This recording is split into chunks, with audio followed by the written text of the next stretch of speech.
Hello all, and welcome back to Tangents on Cracked Spines. If you're new here, I'm very glad, but maybe go back an episode to start the story from the beginning. As a quick intro, I'm Frankie, and we'll be reading with unedited personal commentary on the classics, or in reality, any story in the public domain.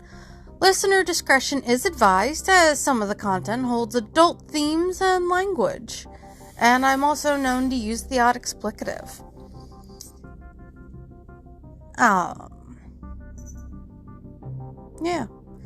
We're currently reading the Dunwich Horror. What happened in the last episode? The last episode was very redundant. We met the main characters, a single mom, in a time when being a single mom was more taboo than it is today. The child grew very quickly. The grandpa decided to finally fix up his house when the baby was born. They keep saying that the baby is very goat-like.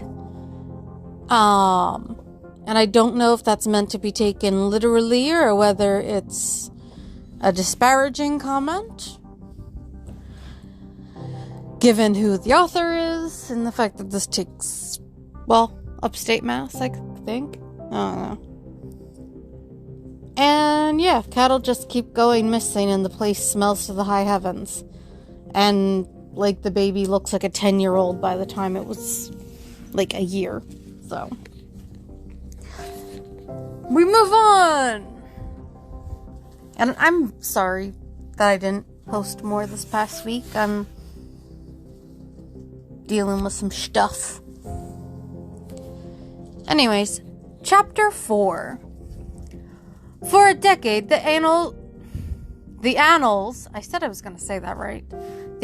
of the Whatley sink indistinguishably into the general life of a morbid community, used to their queer ways and hardened to their May Eve and All Hallows orgies. I didn't think I heard anything about those things in the previous chapters. Twice a year, they would light fires on the top of Sentinel Hill, at which times the mountain rumblings would recur with greater and greater violence. While at all seasons there were strange and portentous doings at the lonely farmhouse.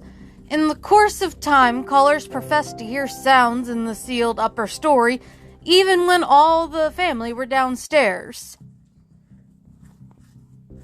And they wondered how swiftly or how lingeringly a cow or bullock was usually sacrificed. There was talk of a complaint to the Society for the Prevention of Cruelty to Animals, but nothing ever came of it, since Dunwich folk are never anxious to call the outside world's attention to themselves. About 1923, when Wilber was a boy of 10 whose mind, voice, stature, and bearded face gave all the impressions of maturity, a second great siege of carpentry went on at the old house. It was all inside the sealed upper part, and from bits of discarded lumber, people concluded that the youth and his grandfather had knocked out all the partitions and even removed the attic floor, leaving only one vast open void between the ground story and the peaked roof. That doesn't sound very stable. They had torn down the great central chimney, too, and fitted the rusty range with a flimsy outside tin stovepipe. In the spring after this event, old Whatley noticed the growing number of whippoorwills that would come out of Cold Spring Glen to chirp under his window at night. He seemed to regard the circumstance as one of great significance, and told the loungers at Osborne's that he thought his time had almost come. "They whistle jest in tune with my breathing now," he said. and I guess they're getting ready to catch my soul. They know it's a-going out, and don't calculate to miss it. You'll know, boys, arter I'm gone, whether they get me or not. If they do, they'll keep up a-singing and laughing till break of day. If they don't, they'll kind of quiet down like. I expect them and the souls they hunt for have some pretty tough tussles sometimes. On Lammas Night, 1924, Dr. Houghton of Aylesbury was hastily summoned by Wilber Whatley, who had lashed his one remaining horse through the darkness and telephoned from Osborne's in the village. He found old Whatley in a very grave state, with a cardiac action and stertorous breathing that told of an end not far off. The shapeless albino daughter and oddly bearded grandson stood by the bedside, whilst from the vacant abyss overhead there came a disquieting suggestion of a rhythmical surging or lapping, as of the waves on some level beach. The doctor, though, was chiefly disturbed by the chattering night birds outside, a seemingly limitless legion of whippoorwills that cried their endless message in repetitions timed diabolically to the wheezing gasps of the dying man. It was uncanny and unnatural. Too much, thought Dr. Houghton. Like the whole of the region he had entered so reluctantly in response to the urgent call.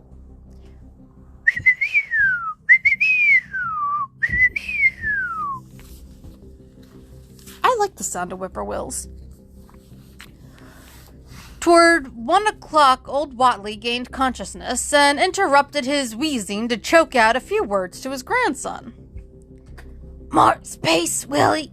More space soon. You grows, and that grows faster. It'll be ready to sarve you soon, boy. Open up the gates to yog-sothoth with the long chant that you'll find on page 751 of the complete edition.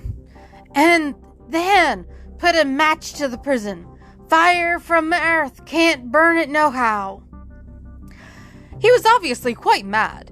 After a pause, during which the flock of whippoorwills outside adjusted their cries to the altered tempo, while some indications of the strange hill noises came from afar off, he added another sentence or two.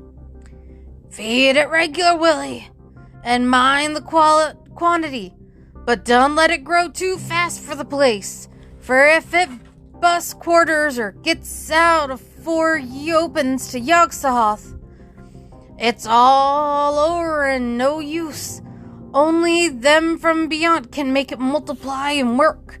Only them, the old uns as wants to come back." But the speech gave place to gasps again, and Lavinia, I forgot that was her name, pretty Lavinia, screamed at the way the whippoorwills followed the change. It was the same for more than an hour. Then the final throaty rattle came. Dr. Houghton drew shrunken lids over the glazing gray eyes as the tumult of birds faded imperceptibly to silence. Lavinia sobbed, but Wilber only chuckled whilst the hill noises rumbled faintly. "They didn't get 'em," he muttered in his heavy bass voice. Wilber was by this time a scholar of really tremendous erudition in his one-sided way, and was quietly known by correspondence to many librarians in distant places where rare and forbidden books of old days are kept. He was more and more hated and dreaded around Dunwich because of certain youthful disappearances which suspicion laid vaguely at his door, but was always able to silence inquiry through fear or through use of that fund of old-time gold which still, as in his grandfather's time, went forth regularly and increasingly for cattle buying. He was now tremendously mature of aspect, and his height, having reached the normal adult limit, seemed inclined to wax beyond that figure. In 1925, when a scholarly correspondent from Miskatonic University called upon him one day and departed pale and puzzled, he was fully 6 3/4 feet tall. I mean, I know someone who's 6'7", but 100 years ago, oh gosh, this was 100 years ago, maybe not as normal. Though 6'7" isn't exactly normal nowadays either.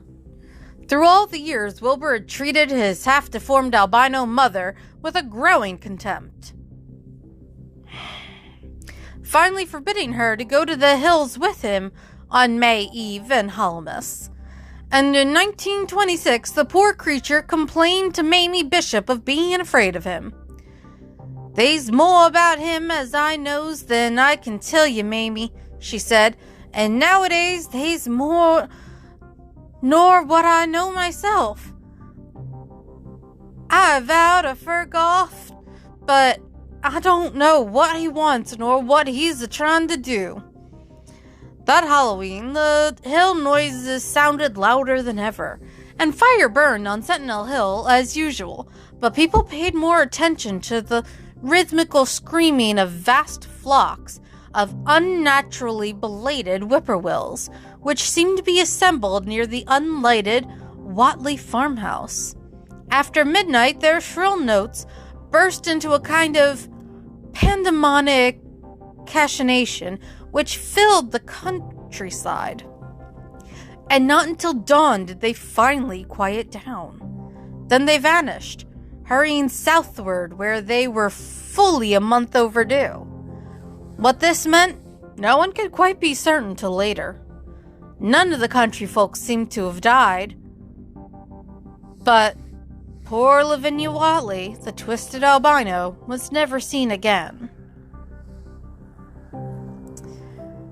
In the summer of 1927, Wilber repaired 2 sheds in the farmyard and began moving his books and effects out to them. Soon afterward, Earl Sawyer told the loungers at Osborne's that more carpentry was going on in the Whatley farmhouse. Wilber was closing all the doors and windows on the ground floor and seemed to be taking out partitions as he and his grandfather had done upstairs 4 years before. He was living in one of the sheds, and Sawyer thought he seemed unusually worried and tremulous. People generally suspected him of knowing something about his mother's disappearance, and very few ever approached his neighbor now. His height had increased to more than 7 feet, and showed no signs of ceasing its development. Alright, that's more unusual.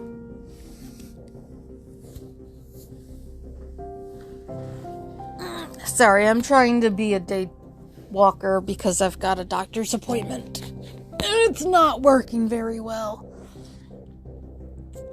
The following winter brought an event no less strange than Wilbur's first trip outside the Dunwich region. I don't remember Wilber leaving Dunwich before. Oop. Correspondence with the Widener Library at Harvard, the Bibliothèque Nationale in Paris. And I said that in a in Spanish rather than French. Oh well. The British Museum, the University of Buenos Aires, and the Library of Miskatonic University of Arkham had failed to get him the loan of a book he desperately wanted. So at length he set out in person, shabby, dirty, bearded, and uncouth of dialect, to consult the copy at Miskatonic, which was the nearest to him geographically. Almost 8 feet tall, and carrying a cheap new valise from Osborne's general store. This dark and goatish gargoyle appeared one day in Arkham in quest of the dreaded volume kept under lock and key at the college library. The hideous Necronomicon of the mad Arab Abdul Alhazarad in Olus Wormus's Latin version, as printed in Spain in the 17th century. He had never seen a city before, but had no thought save to find his way to the university grounds, where, indeed, he passed heedlessly by the great white-fanged watchdog that barked with unnatural fury and enmity.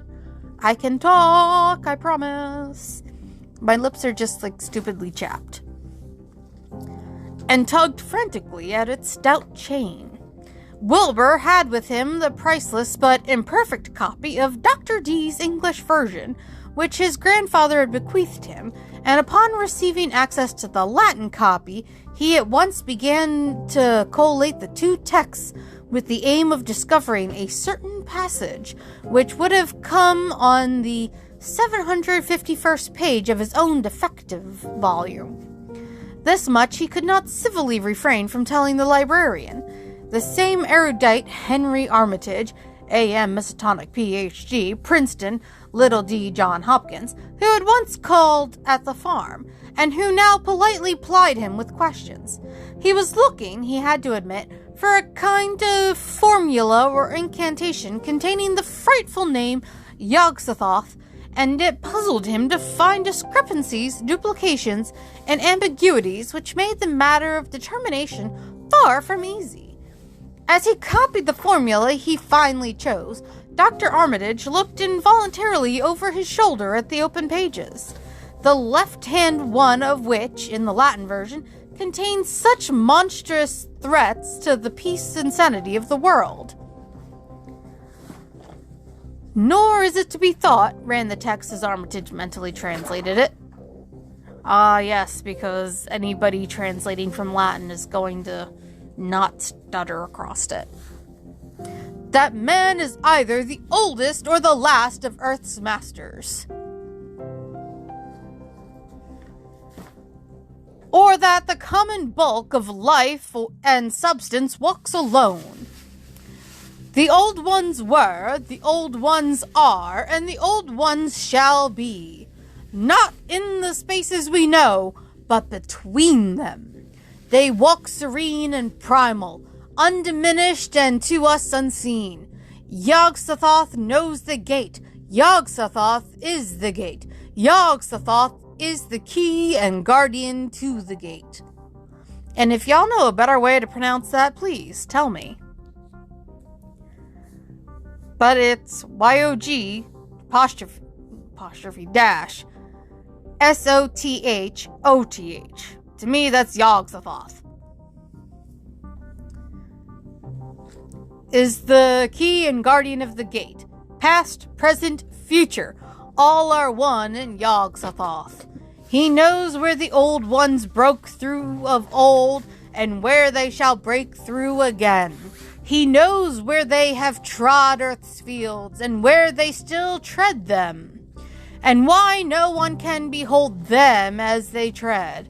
By their smell can men sometimes know them near, but of their semblance can no man know, saving only in the features of those they have begotten on mankind. And of those are there many sorts, differing in likeness from man's truest eidolon to that shape without sight or substance which is them. They walk unseen and foul in lonely places where the words have been spoken. I can read. Where the words have been spoken and the rites howled through at their seasons. The wind gibbers with their voices and the earth mutters with their consciousness. They bend the forest and crush the city, yet may not forest or city behold the hand that smites. Kadath in the cold waste hath known them, and what man knows Kadath? The ice desert of the south and the sunken isles of ocean hold stones whereon their seal is engraven.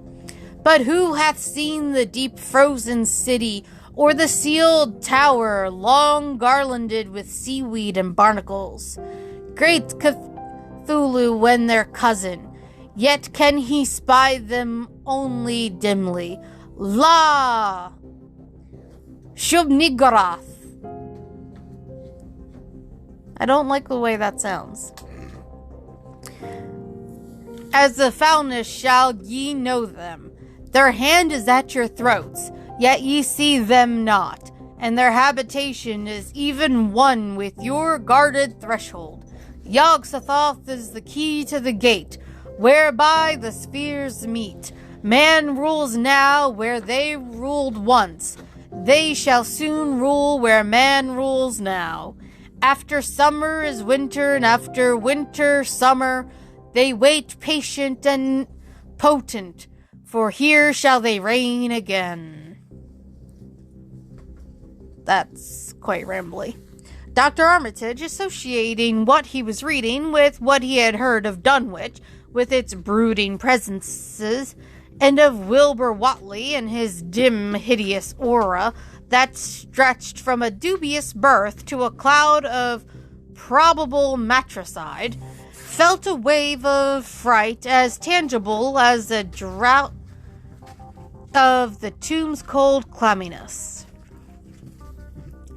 The bent, goatish giant before him seemed like the spawn of another planet or dimension, like something only partly of mankind, and linked to black gulfs of essence and entity that stretched like titan phantasms beyond all spheres of force and matter, space and time.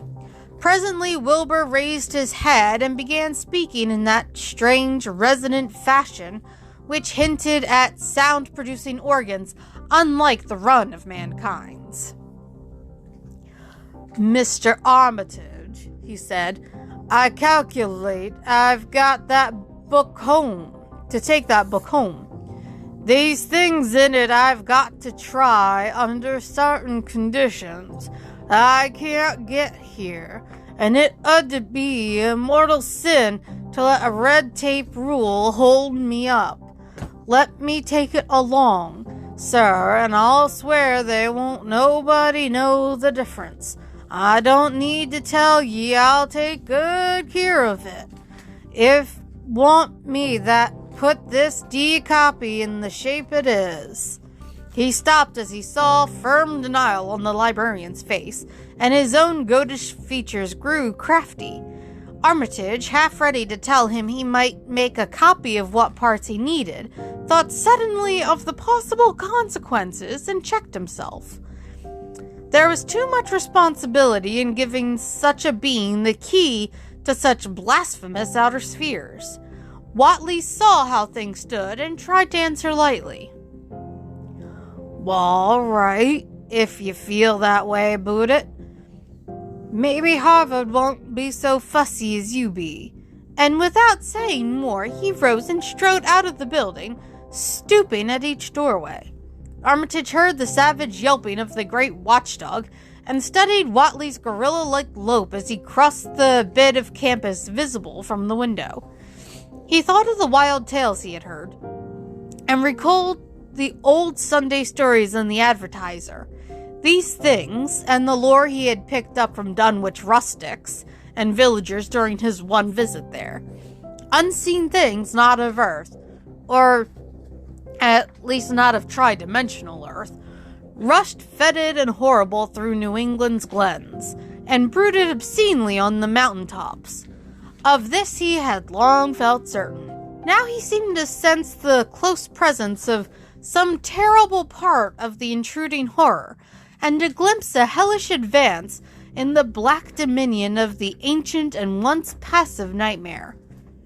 He locked away the Necronomicon with a shudder of disgust, but the room still reeked with an unholy and unidentifiable stench.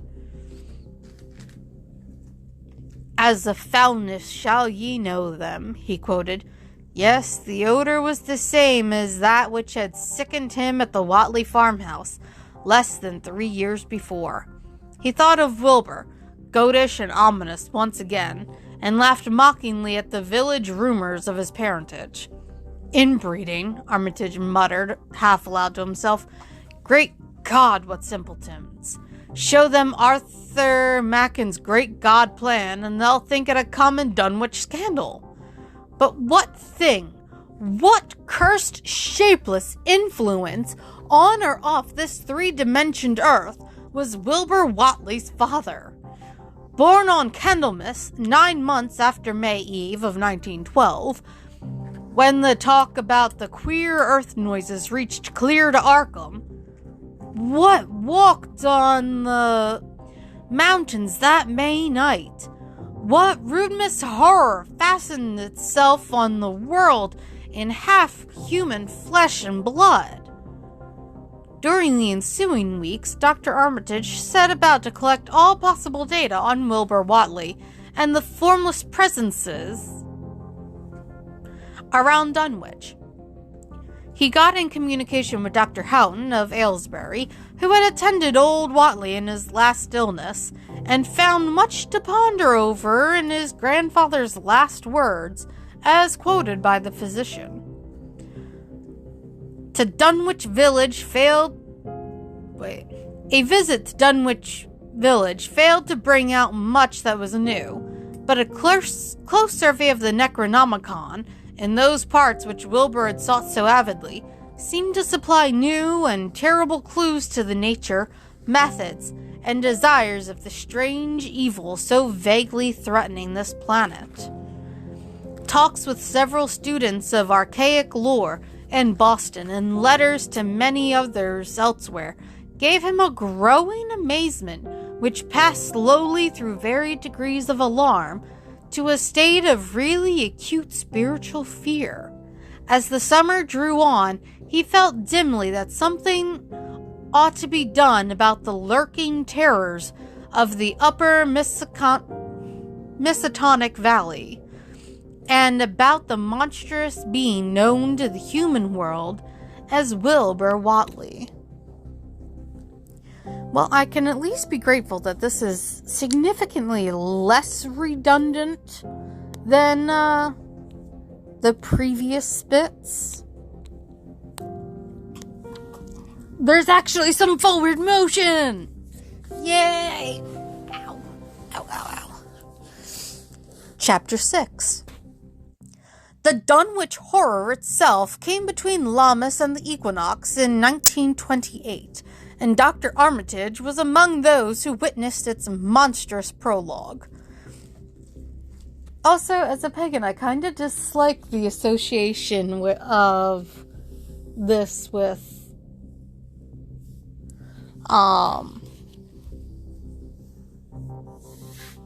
paganism. But it's not like this is coming from an Abrahamic religion, so I suppose it makes sense.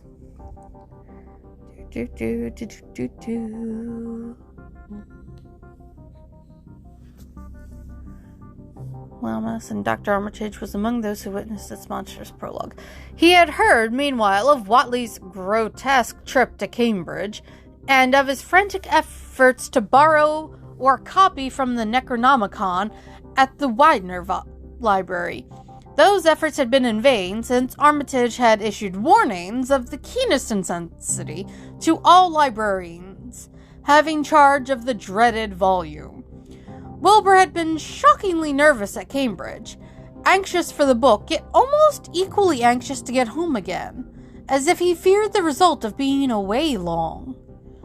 Early in August, the half-expected outcome developed, and in the small hours of the 3rd, Dr. Armitage was awakened suddenly by the wild, fierce cries of the savage watchdog on the college campus.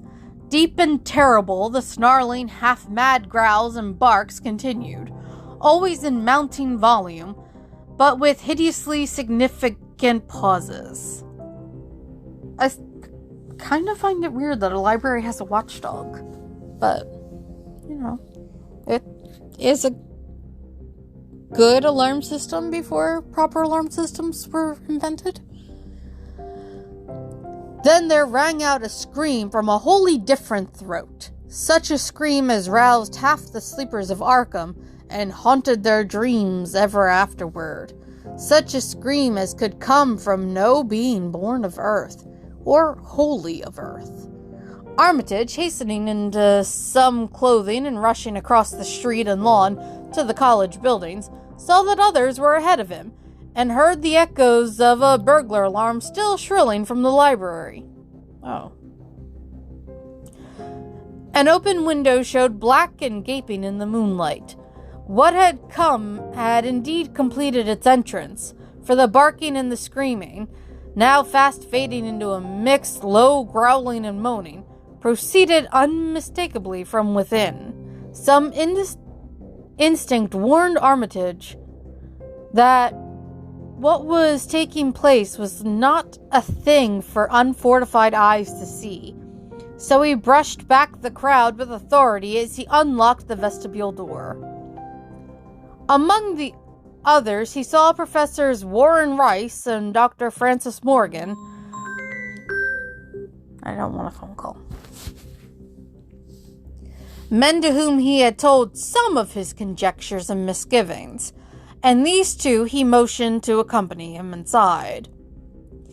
The inward sounds, except for a watchful droning whine from the dog, had by this time quite subsided, but Armitage now perceived with a sudden start that a loud chorus of whippoorwills among the shrubbery had commenced a damnably rhythmical piping, as if in unison with the last breaths of a dying man.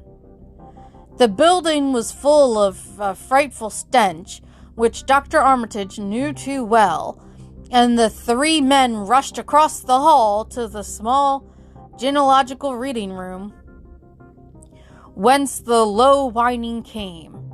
For a second, nobody dared to turn on the light. Then Armitage summoned up his courage and snapped the switch. One of the three, it is not certain which, shrieked aloud at what sprawled before them among disordered tables and overturned chairs. Professor Rice declares that he wholly lost consciousness for an instant, though he did not stumble or fall. The thing that lay, half bent on its side in a fetid pool of greenish-yellow ichor and tarry stickiness, was almost 9 feet tall, and the dog had torn off all the clothing and some of the skin. It was not quite dead, but twitched silently and spasmodically, while its chest heaved in monstrous unison with the mad piping of the expectant whippoorwills outside.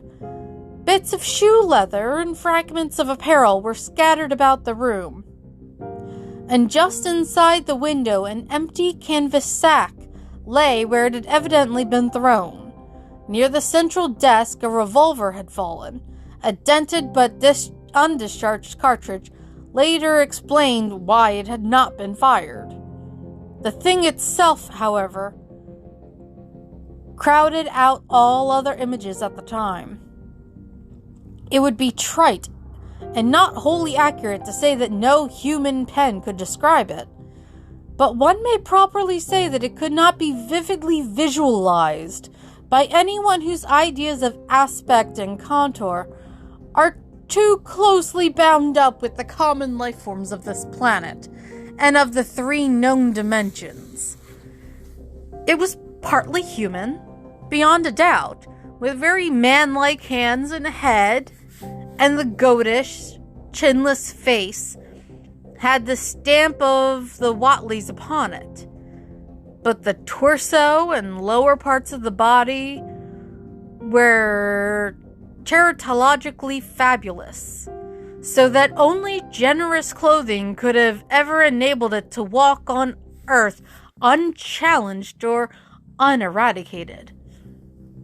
Above the waist it was semi-anthropomorphic, though its chest, where the dog's rending paws still rested watchfully, had the leathery, reticulated hide of a crocodile or alligator. The back was piebald with yellow and black, and dimly suggested the squamous covering of certain snakes. Below the waist, though, it was the worst, for here all human resemblance left off and sheer fantasy began. The skin was thickly covered with coarse black fur, and from the abdomen a score of long greenish-gray tentacles with red sucking mouths protruded limply.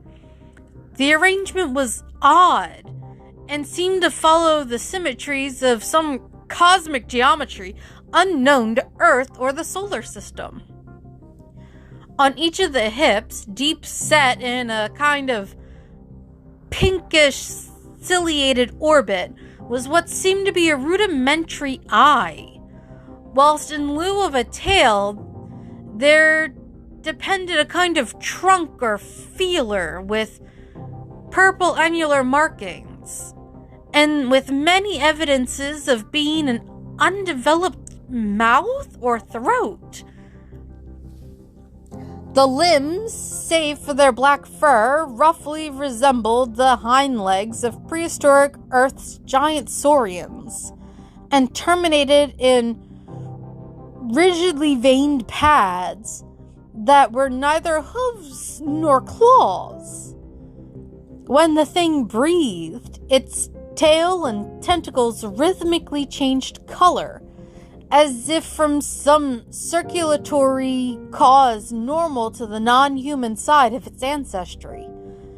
In the tentacles, this was observable as a deepening of the greenish tinge, whilst in the tail it was manifest as a yellowish appearance, which alternated with a sickly grayish white in the spaces between the purple rings.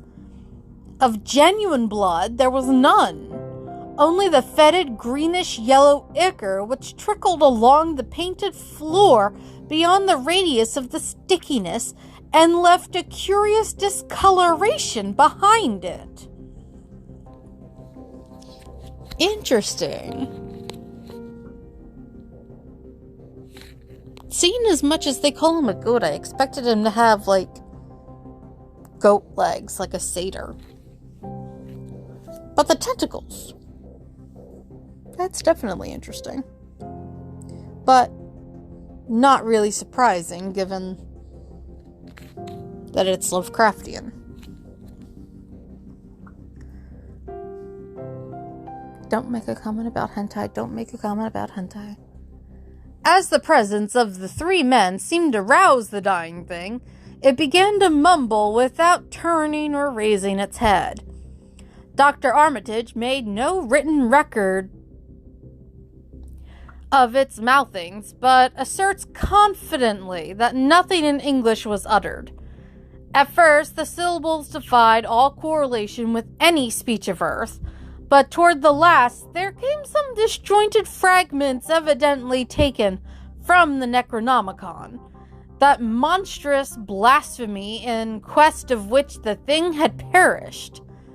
These fragments, as Armitage recalls them, ran something like, pardon me as I botch this, Ngai, Ningahaha, Bungshaha, Yaha, yog-sothoth, yog-sothoth. They trailed off into nothingness as the whippoorwill shrieked in rhythmical crescendos of unholy anticipation. Then came a halt to the gasping, and the dog raised its head in a long, lugubrious howl. A change came over the yellow, goatish face of the prostrate thing, and the great black eyes fell in appallingly. Outside the window, the shrilling of the whippoorwills had suddenly ceased. I know this is supposed to take place in, around the Boston area, but that doesn't mean I need to be taking all the R's out of everything. And above the murmurs of the gathering crowd, there came the sound of a panic-struck whirring and fluttering. Against the moon, vast clouds of feathery watchers rose and raced from sight, frantic at that which they had sought for prey. All at once, the dog started up abruptly, gave a frightened bark, and leaped nervously out of the window by which it had entered. A cry rose from the crowd, and Dr. Armitage shouted to the men outside that no one must be admitted till the police or medical examiner came in. He was thankful that the windows were just too high to permit of peering in, and drew the dark curtains carefully down over each one. By this time, 2 policemen had arrived, and Dr. Morgan, meeting them in the vestibule, was urging them, for their own sakes, to postpone entrance to the stench-filled reading room till the examiner came and the prostrate thing could be covered up. Meanwhile, frightful changes were taking place on the floor. One need not describe the kind and rate of shrinkage and disintegration that occurred before the eyes of Dr. Armitage and Professor Rice. But it is permissible to say that, aside from the external appearance of face and hands, the really human element in Wilber Whatley must have been very small. When the medical examiner came, there was only a sticky, whitish mass on the painted boards, and the monstrous odor had nearly disappeared. Apparently, Whatley had had no skull or bony skeleton, at least in any true or stable sense. He had taken somewhat after his unknown father. Well, that's lovely.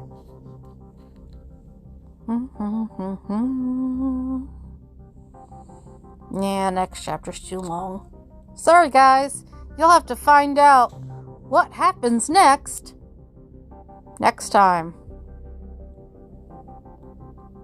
And believe me, I'm very interested in what exactly happens. We have probably 2 more episodes because there's about 20 pages left, and I do about 10 pages per episode. Thank you all for listening, my bookworms. Now for the typical podcast business. If you enjoyed this, please subscribe, rate, review, wherever you're listening to this. 5 stars on iTunes is obviously, the highest sought after because you can find it. More people, more bookworms can find this podcast. But, any honest review makes me happy.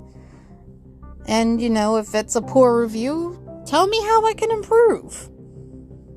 And if it's just the books you don't like me reading, then, maybe take the time to vote for the next book. You can reach out to me via email at tocspod@gmail.com. That is phonetically Tango, Oscar, Charlie, Sierra, Paris, Oscar, Delta @gmail.com. It's also just the initials of Tangents on Cracked Spines. Pod @gmail. On Facebook at Tangents on Cracked Spines Book Club, or with a voice message at anchor.fm/Tangents on Cracked Spines. The Facebook page will have updates posted, and I've learned how to put polls on to the actual uploads, at least on Spotify.